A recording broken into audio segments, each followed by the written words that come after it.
101 review. Book 101 is all about the books that I read for the last 40 years. And today I have my special guest. He is the founder and CEO of Spar, no other than Mr. Cody Sudmeier. Well, hello. Thank you for having me. Welcome to Book 101, Mr. Cody, and can you please introduce more about yourself? Sure. My name is Cody Sudmeier, and I am a career entrepreneur. I first co founded a consulting firm and grew that over the course of about 10 years to about 50 consultants. Ended up selling my 50% ownership to my co founder, and then used that to found my latest business, which is Spur Experiences, which is really just a gift giving website for experiences. Think about things like zip lining, wine tasting, food tours, that kind of thing. Our slogan is collect moments, not things. So it's really just about people that want to get out there and experience life. Mr. Cody, thank you so much for sharing your knowledge and wisdom to the world. What was the pivotal moment or driving force that pushed you from idea to action?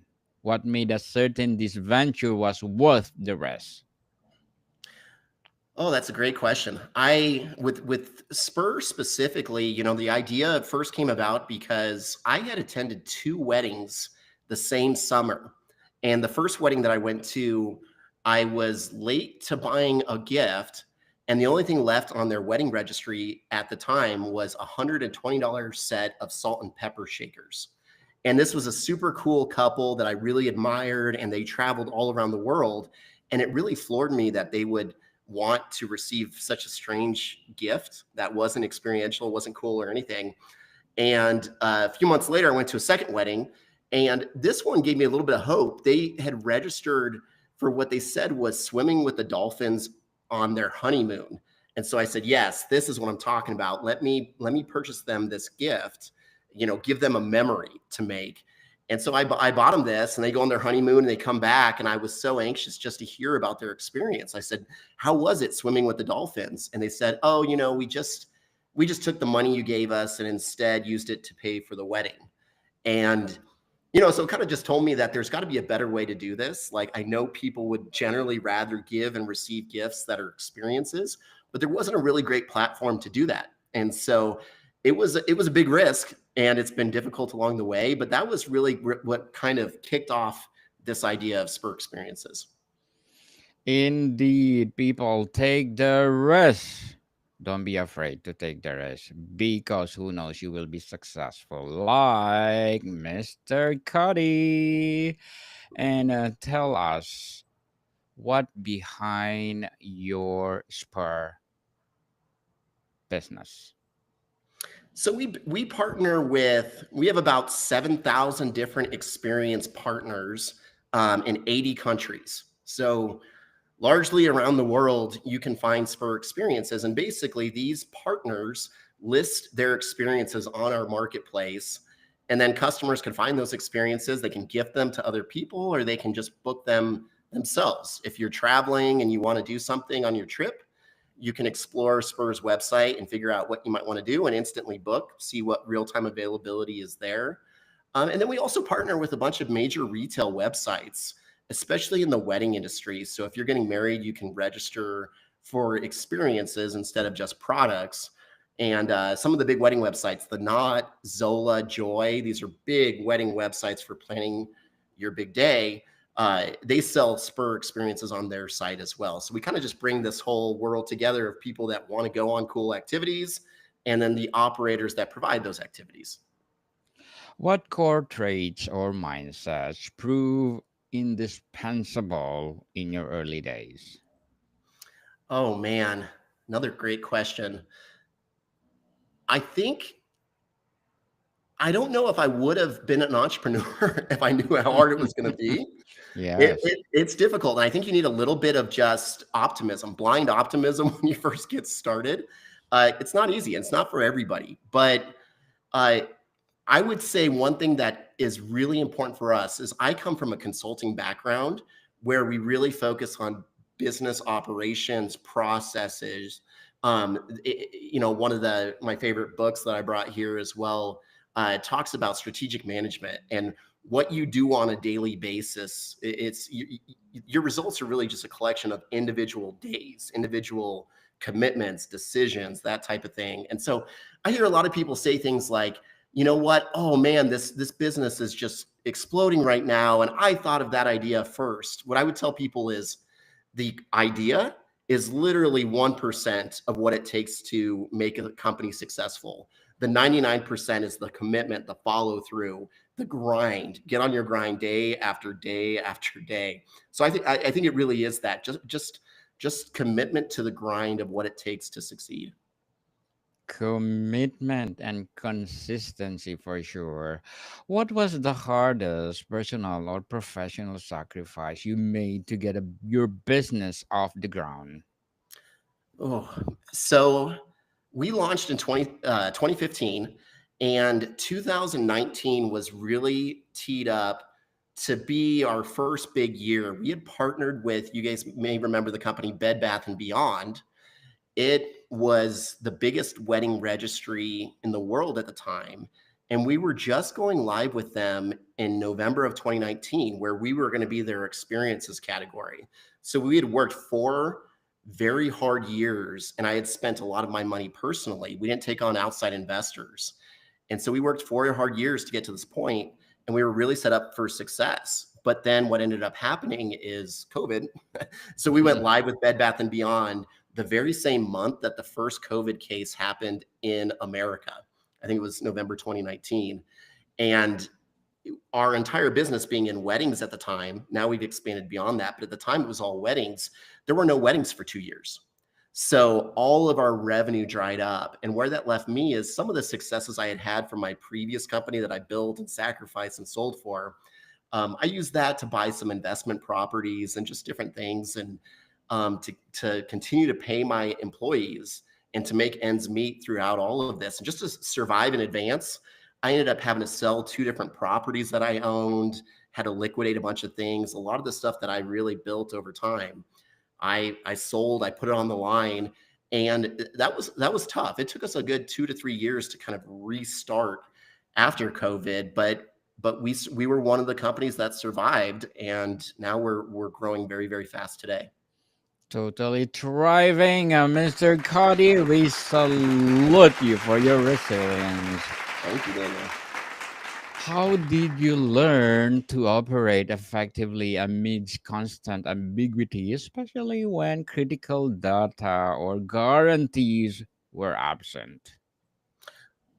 Another great question. So I'm very data driven. I come from a data analytics background. I think that's absolutely essential, especially with any kind of online business, that you're doing everything you can with data. But you're absolutely right that data isn't always available when you haven't done something before.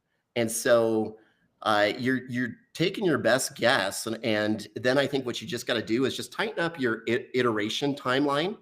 So you come up with some kind of hypothesis and you say, I think this is going to work. Let's try this investment towards customer acquisition or whatever it might be. And you throw a target out there, but to your point, the target is kind of meaningless if you haven't done it before, and you just roll it over and you see what you get. And now you have a baseline. Now you've tried something. Now you can say, our first test yielded these results. So at least you have something. And I think you got to be committed to building your data set, and just your own business intelligence as quickly as you can. Mr. Cody, can you expound this phrase? Collect moments, not things. Yeah, this is just pointing out there's a professor out of Cornell, I believe. His name is Dr. Thomas Gilovich, and he's done a multi-decades long study on how they've worked with the human psyche to see, do we actually get happier when we buy stuff? When we, you sometimes when you go shopping, you might get um, a little shot of adrenaline or whatever it is, dopamine or who knows. When you buy something, you feel good for a quick second, but then a lot of times that fades really fast. And sometimes it actually turns into a little bit of regret.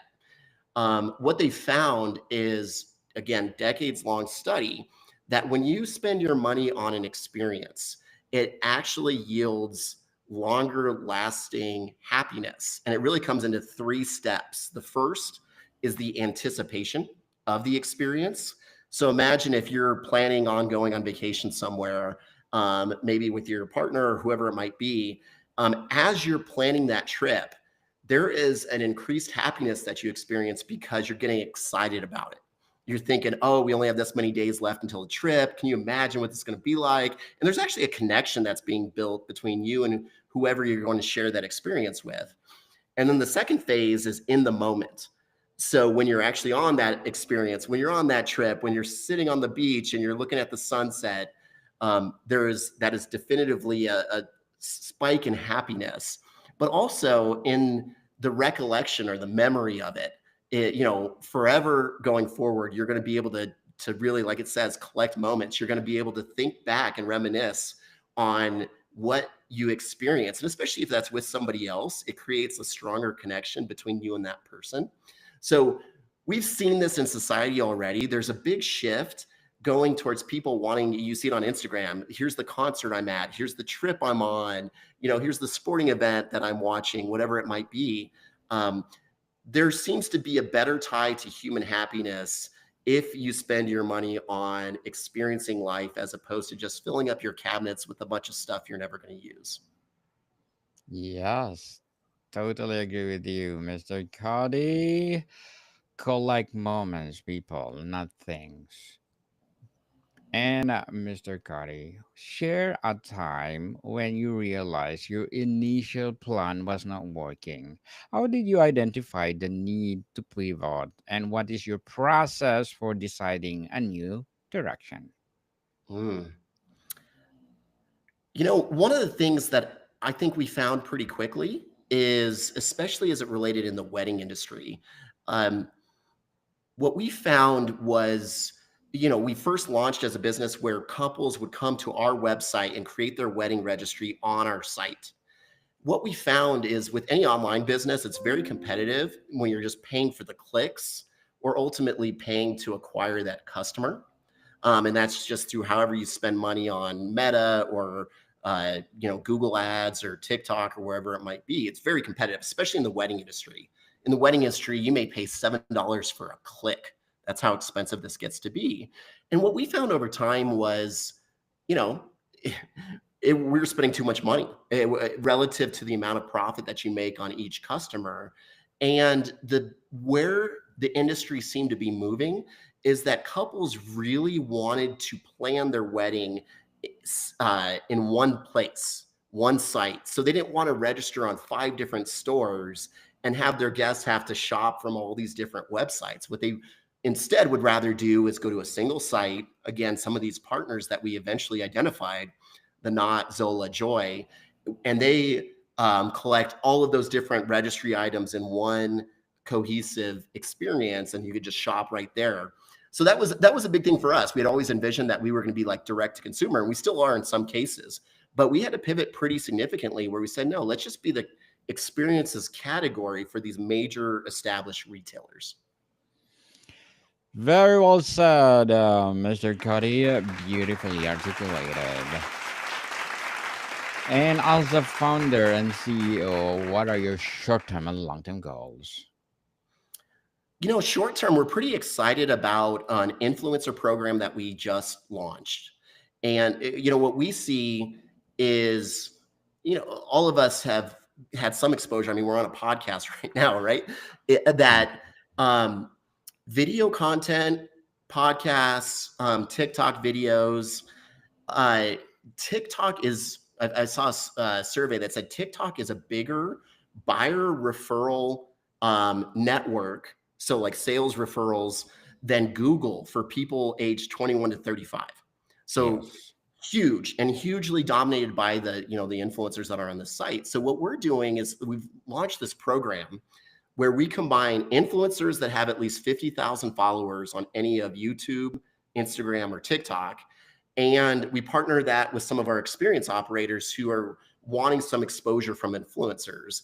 And the experience operators can choose whether or not they want to comp an experience to our influencers in exchange for them going on the experience, getting some good video content, posting to their socials, tagging our operator partner. So we're really excited about this. We think it's like an innovative way to get influencers on experiences, generating cool new content. So that's a short-term growth. I want to get that off the ground and running, and get some good momentum there. And long-term goal, we aim to be the premium uh, gifting website for experiences for yourself and for those that you love. Who knows? You will be the next Airbnb. Mr. Cody. Looking I mean, forward. that's a great comparison that you make. Airbnb is actually, I mean, obviously that would be amazing how big they are, but also they previously had an experiences category. Then they Yes. went away from it, and then just this year again, now they've relaunched experiences as well. So they're seeing that same opportunity there that Spurs sees. Well, good luck to your goals and looking forward for more success. What would be your piece of advice for those people out there who want to be a founder and CEO like you? I would say it's largely a race to your first dollar of revenue. I think a lot of people wait too long and they want things to be too perfect. And I think what you really have to do is get into that fast feedback loop. I heard a quote once that said, if you're not at least a little embarrassed by your first release, then you waited too long to launch. So get after it. Learn, fail fast, fail small, get after it. And, um, I think that's probably a mistake that I made at times is things took because of my perfectionist side. I took things years that I probably should have been able to knock out in like 6 months, not as well, not as much of a perfectionist, but I think a faster timeline would have served me better than to try to get it perfect from the get. Well, people don't afraid to commit mistakes as well as failure because you will learn from them. You will be better in the future. And That's it. can you please share the book or books that influence your Oh, journey? sure. Yeah. So one my personal mentor is an author. See if I can hold it up to the screen. Ruthless, Yes. Ruthless Consistency, Michael Awesome. Canick. Um, Michael Canick is a mentor of mine. He is a strategic management consultant. When I had the consulting firm, as a lot of entrepreneurs experience, we had like pretty fast growth at first. And that was largely built on some initial wins. It wasn't built on that we had made a great company yet. We had some big clients, we had some wins. And then when some of that initial momentum started to wear off, we started to come back down again. At that point, somebody introduced me to Michael Canick, and he came in and he sat down and had some hard conversations for us. And we just really had to figure out, what of our successes were built on, the greatness that we had created, or more so just some kind of happenstance things. And what did we need to do to really prepare and, reinvent ourselves to achieve that next level of growth and turn it back around? He came in, he met with us for quite a while, and he guided us through that. And then he came in again a second time when I was going through the idea to sell my ownership of the company. And he helped guide me through that process as well in selling my business. Now he's on the board of Spur, and he's been just hugely a great friend, but hugely inspirational and just a good coach for me. His book, Ruthless Consistency, it talks about how a lot of people do strategic planning. It's once a year. It happens in like October or November. Everybody gets together in a conference room and you come up with some lofty goals, and you really don't revisit them except for maybe once a quarter, if that. And his whole approach is, 70% of those plans end up failing. And what you really need is ruthless consistency, where it's strategic management is a process. It's something that is integrated into your daily activities. And you don't just need the objectives at the highest level, but you need individual milestones and plans. Um, anyway, this book I highly recommend, not just, I mean, absolutely for entrepreneurs, but also for anybody that's in any kind of, regular corporate job. It really is relevant to both sides of that. Mr. Cody, how do you define and measure the broader impact of your business in terms of social or environmental and community? And thank you for your recommendation. Sure. Um, it's a good question. I am personally very motivated. I think Steve Jobs said it. He wanted to try to make a dent in the universe. That's a big motivation for me, and I think, uh, everything that we do in terms of our hiring and our board members and all these different things is very focused on diversity, inclusion, as well as the experiences that we partner with. In weddings, you still get some. Um, you still get some people that try to exclude certain groups of people, and that is something that we've been very on the forefront leaders in, is making sure that any partner that we work with is socially inclusive of anybody that wants to use their services. They can't say, you have these examples of like the wedding cakes and not wanting to provide to certain couples. We have introduced that inclusion is a major, major part of it. Another piece that we do is we have a charitable aspect where nonprofits can register their organization on our site. And when couples create a registry on our site, they can tie their registry to one of any of the nonprofits that have registered on our site, and it's hundreds of them.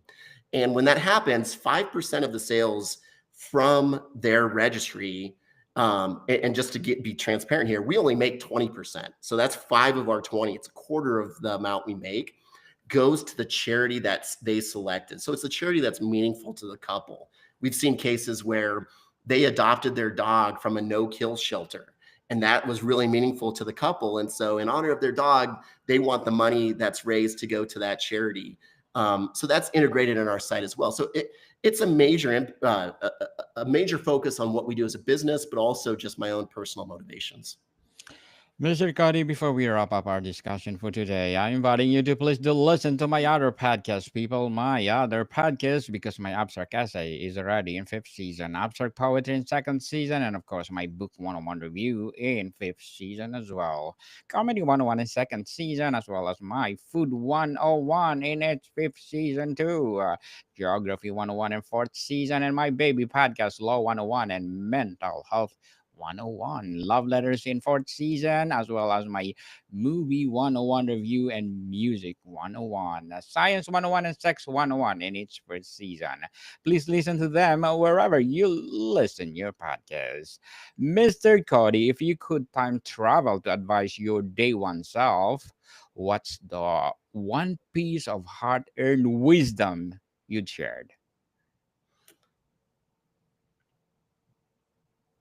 I would probably, I mean, aside from invest in Bitcoin early, I would probably say, along the lines of what we talked about just a minute ago, is like, don't be afraid to fail. Don't be afraid. Don't think you know your customer better than you do. Your customer, your customers will tell you what they want by their actions, by their direct feedback. I think I spent way too much time, trying to architect exactly what I thought the customer was going to like, only to be proven wrong time and time again. So just try to break down those barriers and just be a conduit. Like, try to get as direct and quick feedback from your customers as you can. They'll tell you what they want. You just need to listen to them and build it exactly as they're asking for. Mr. Cody Sudmeier, thank you so much for sharing your knowledge and wisdom to the world. So, can you please invite our listeners to support your business itself? I'd love to. And thank you so much for having me, Daniel. I really appreciate what you do. Our website, Spur, as in spur of the moment, it's www.spurexperiences.com. And our biggest socials on TikTok, spur.experiences. So if you're looking for a gift for somebody, consider getting them an experience. Indeed, people invest and experience, not things. And Mr. Cuddy, looking forward for more and more success. And people, let's support Mr. Cuddy because if you support him, more and more and more empowering experience to come. So, Mr. Cuddy, thank you so much for your time. Thank you for having me. Modicon people, see you soon.